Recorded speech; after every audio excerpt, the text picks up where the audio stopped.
Hello, welcome to the Tech for Good podcast. We are very passionate about two things, technology and our world. In each pod, we will be interviewing some fascinating people, business leaders, but those with a special interest in solving the biggest issues facing humanity today. Think the environment, think healthcare provision during a pandemic, think global social injustice. If you want to know more about technology's immense potential to fix and transform, then you're in the right place.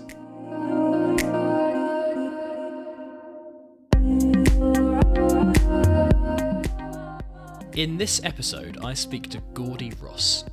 Gordie has been a video games developer for nearly 25 years and worked on the original Grand Theft Auto title. Now in his role with Kuato Studios, he is part of the burgeoning education gaming community. In the interview, Gordie tells us why play is the most natural form of learning, and we discuss whether gaming will become a fundamental part of our education systems in the future. But first, I asked Gordie for his views on the fast-changing education landscape. I agree that there's been a massive transformation globally during the pandemic in relation to education.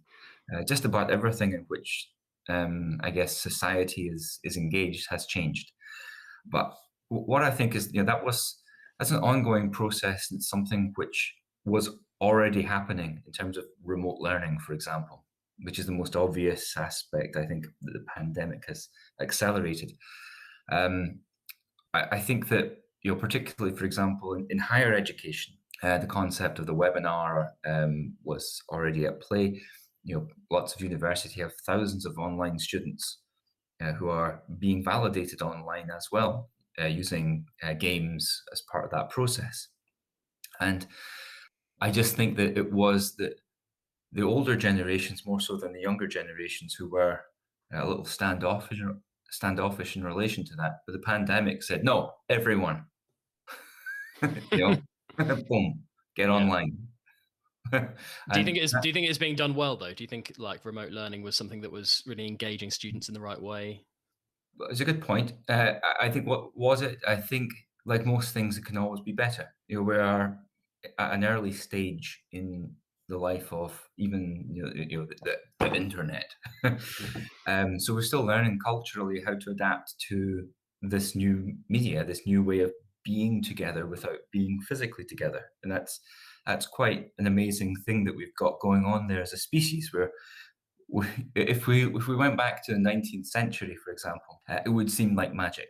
We're basically teleporting our presence, our essence, our soul from one place to another. So it's a big change for the human brain, right? We haven't always been able to do that. If we wanted to communicate, we had to send up a smoke signal or physically put one foot in front of the other and get somewhere. And now we have this new adaptation to our way of being. It's exciting, but it's a journey, right? We just began. Yeah, absolutely. We're a way to go. And Gordie, what do you think are the biggest challenges as we kind of step into this journey around kind of blended learning and with remote learning and digital kind of technology having a bigger role in education going forward? What do you think are the biggest challenges? The eternal issues in education are always the same, I think. The education sector, needs to adapt to the changing needs of human culture. We live in a time where culture, it's evolving more rapidly than it's ever evolved, and it's doing that on a global scale. And the fact that we're doing that in a connected way instantly across a telecommunications network is part of that, right? So the biggest challenges that we face are in education, in some respects, are the ones that we've always had. They're just manifesting in a different way. And that's there's the haves and the have-nots in this world. And the democratization and access to education for everyone is kind of what we need if we want to have an equal playing field and a place where we discover the geniuses out there. I don't know where the next genius is going to be. It could be in a small village in Scotland. It could be in a small village in Liberia. I don't know. But when we find them, it helps everyone. And education for me is about that. It's about trying to find these people, these dreamers, who will lead us in the new direction. And then, of course, there's another type, which is dissemination for the rest of us to go, all right, this is what this person discovered, and here's why it works. So you can use that if you want. But it's but the issue is the fundamental issue is some people have an iPad, some people don't. So if we're going to use a mechanism where you need an iPad for education, we need to make sure the iPads are accessible to the people we want to educate. And from my point of view, that's everyone. Okay, Gordie, let's introduce the topic of education gaming. First of all, for our listeners, can you describe what education gaming is, how prevalent it is right now, and what role you think gaming might have in solving the challenges you've just spoken about? I think if we look at play generally, play and gaming is a form of play. There's lots of different types of play, but that's the whole book. Homo ludus, for example, the playing man. You could take a look at that. But okay, so play is the most natural form of learning, and you can see it in the rest of our animal cousins. Cats will play around with a piece of string and learn something about catching. It's not necessarily directly related to string. We've got an ability now to create any kind of environment we like, basically.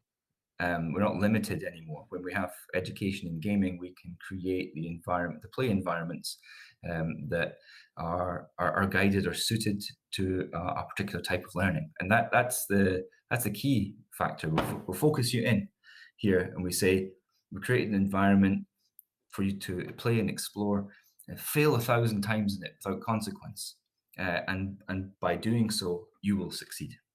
It's why Mario gives you, you can have up to 99 lives in Mario. If I got one, it would be a terrible learning experience. But by the time I end a game of Mario, I've learned a huge number of things about that environment. So if we create another environment, we're creating an environment in which you can play and explore, and that's the joy of education in gaming. The other part I think is important as well, is to provide teachers with some kind of background as to what we had in mind when we create these environments, and so learning resources that go with these gaming experiences, so they can because they're in a slightly different position from us. We're about explorative learning. Teachers have a certain duty to kind of validate and see you're passing some kind of milestone or qualitative aspect of the education process, and they can say, yeah, it's okay, like this kid's ready to move on to level 2 now. They're ready for you to create a new learning environment for them tailored to that. Yeah, so we're going to work together. We create the learning environments, other aspects of the education department or education process. They need to be aware of what we're up to, so that they can go, okay, right, we'll take care of the validation part. It's a fascinating kind of collision of worlds, isn't it? Tell us about Kuato Studios then, Gordie, and the company, what the company does, and what you think its kind of USP is. Kuato provides a space for kids to explore. In particular, we are focused on the meaning behind stories and words.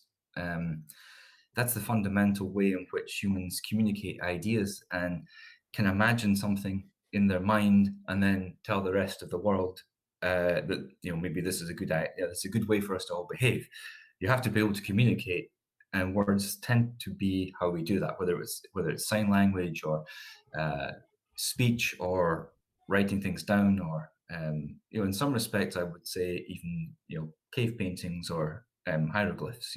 It's all part of language. It's all part of written language, or the use of some type of word to explain what's going on in here inside your mind.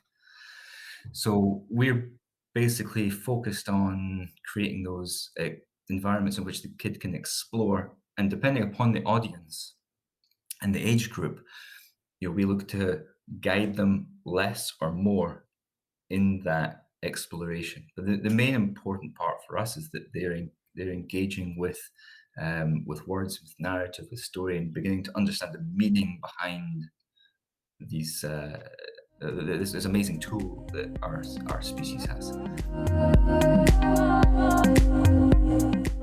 Hello, I'm Daniel Brigham, editor of Tech for Good magazine.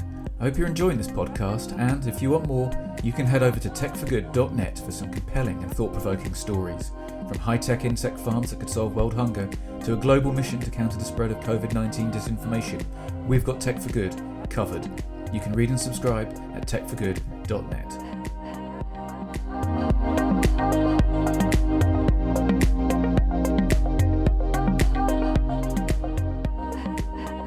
But what kind of age groups do you feel like you're targeting these things at?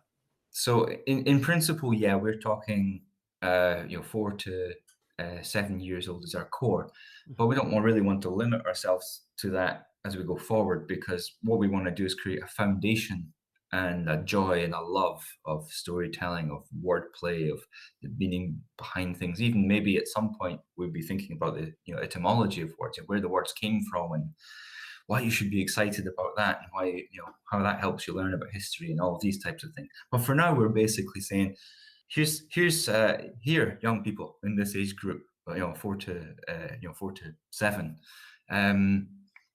Here are words. Use them and see what they mean. Find out what they mean and go and explore. Have fun. Go on.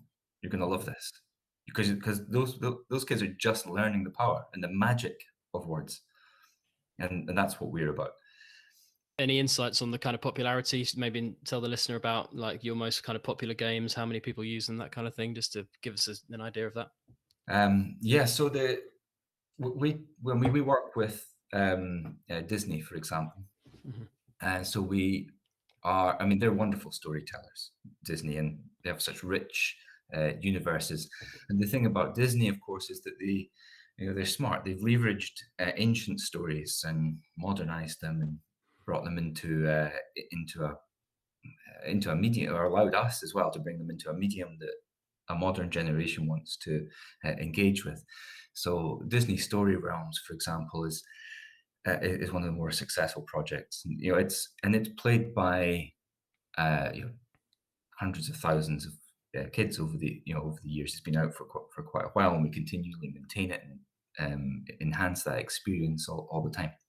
So there's that. There's Marvel Hero Tales as well, which is again it's a different type of experience from Disney Realms, but again it's encouraging kids to explore and take actions in the world by using words and exploring the meaning behind those words whilst everything plays out in a cool comic book setting. Basically you're making effectively a comic book when you play that game. So those are a couple of core experiences that we have created in environments for play, which are already available, and it's a lot of fun. Let's talk about the really exciting possibilities in the future, Gordie, and especially around virtual reality. I know Kuato had some investment at the beginning of this year, which has kind of given you a bit of a platform to explore VR and the possibilities there. Can you talk a bit about how virtual reality could augment children's learning even more? Sure. This is it's a fascinating space, and we've got a great investor, Horizons Ventures, who have given us the resources to go and explore different aspects of our mission. VR is something. So we've patented a lovely play mechanism, which is we call it actor director, and what that means is there's two different types of player and two different types of roles. A bit like if you think Dungeons and Dragons, for example, where you've got a group of people going on an improvised adventure and a story which can change along the way, directed by the games master or the dungeon master. And so actor director allows that type of experience between people who are playing remotely or in the same room, but on different devices, where one person's immersed in the VR experience and the other player is basically influencing that with their kind of subjective feelings about what might be interesting or fun to happen next. Just like you would be if you're a director in a movie, but this is a live experience. It's like improv theatre. So that's the type of thing we're exploring. I think look, we're really interested in storytelling, and VR is a new forum for storytelling. We are deeply engaged in trying to understand the grammar behind how that works. If you look at something like the early days of cinema, the Lumiere brothers and so on, and they had to invent everything about how to cut, how to show a passage of time, what happened, how does the audience think about what's happening off of the screen. VR is a totally different setup in the sense that it's harder to make something spring out from just off camera, for example. How do we do that? How do you change from one place to the next? How do you show that a passage of time has occurred? So we've got to all these things to explore, so we can move beyond, what the magic trick. We've got to move beyond the magic trick that the Lumiere brothers, for example, or in early cinema, a train comes rushing towards them, and the whole audience, So a lot of VR is a bit like that just now, and we want to move beyond and explore a deeper, richer storytelling experience. What's your role at Kuato, Gordie? And tell us a bit about what you do. And I want to introduce the listeners to kind of your background, because you worked on a pretty famous video game, it's fair to say, in your early career. I did. So the game you're referring to, that was the second game I worked on, which was Grand Theft Auto, and so the very first one, I should say. And that was interesting because what we did, one of the important things we did there is we introduced a non-linear storytelling system. Basically, that's what Grand Theft Auto is. It's a branched storytelling experience in which it just so happens that you tend to drive a car quite quickly between each part of the story. But ultimately, that's what it is.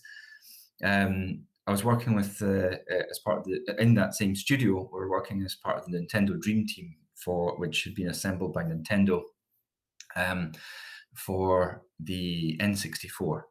So it's for the Nintendo 64. So we were working on there. We got to work with Nintendo, who are amongst the best storytellers in the interactive industry. So that was a wonderful foundation for me. I was just a teenager, so it was just an amazing start for me. I worked on Football Manager, which is interesting in the sense that it's also a big open world storytelling platform. There's loads of stories in Football Manager, what we call Championship Manager in those days, but there's loads of stories in there. Every player has a story, every manager has a story, and these are all generated based upon the massive combinations of interactions which go on in that world. And the football's interesting, but the thing that keeps you there is kind of your own story and the story of all the artificial agents within that game. I also worked on got Parents' Choice Award, I think, for the work on Leapfrog and the Leapster, which was an educational platform and pretty popular as the Leapster and the LeapPad,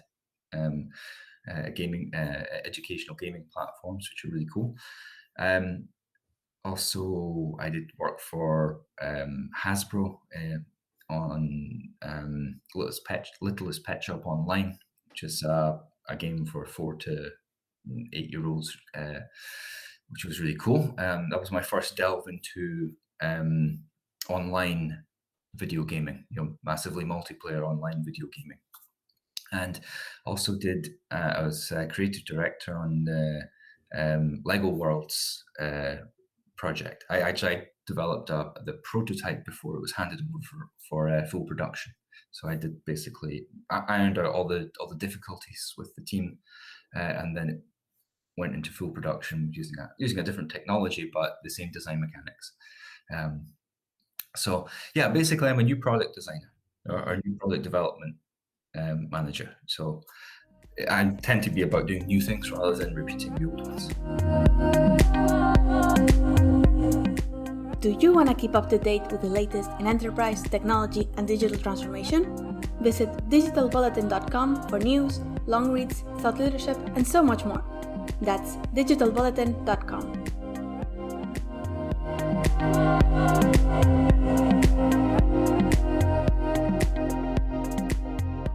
I'm really interested, Gordie, as to why you've followed, kind of gone down this path towards education and learning and using your skills in that area, because obviously you've got a passion for video games. It seems like you also have a passion for learning and helping young people learn. So what do you think took you down that route? There's a number of things which make me passionate about education and engaging young people. And life's a rich tapestry, and lots of things have happened to me in my life, one place or another. When I was in primary school, I was a very enthusiastic student. I didn't know I was a student. I just was really enthusiastic about everything. So I was really surprised at the end of my primary education to be awarded the Ducks Medal, which was you're the best all-rounder student in the school at this level. I was, I didn't even know that was a thing. We do awards or something. Wow, okay. I'm not sure why I'm getting this. I just was playing. Effectively that's how I felt. I spent 7 years playing. And when I was in high school, when it was a different school, it was much more, I would say, a much more formal, traditional 19th century-esque experience. And there was aspects of it which I thoroughly enjoyed, but there's lots of parts I just didn't understand. Why are we doing this? What's going on? And I would find myself dreaming a lot in class. The teacher would say the first thing, I'd miss the rest because I was already exploring all the connotations of that thing.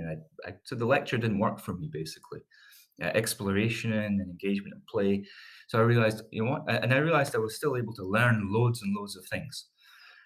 And so I think that was what really triggered it for me was, there's more to this than meets the eye. And it turns out when I play, that's when I learn the most, because I'm self-guiding and I'm really engaged in this type of thing.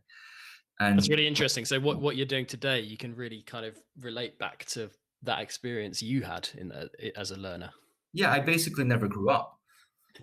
That's it. Yeah. I see myself as a child. I see the rest of the world. I see a lot of people doing very serious, important things, and I see them as grown-ups. And I see my goal is to keep everyone playing. Keep playing. Play with me. Come on.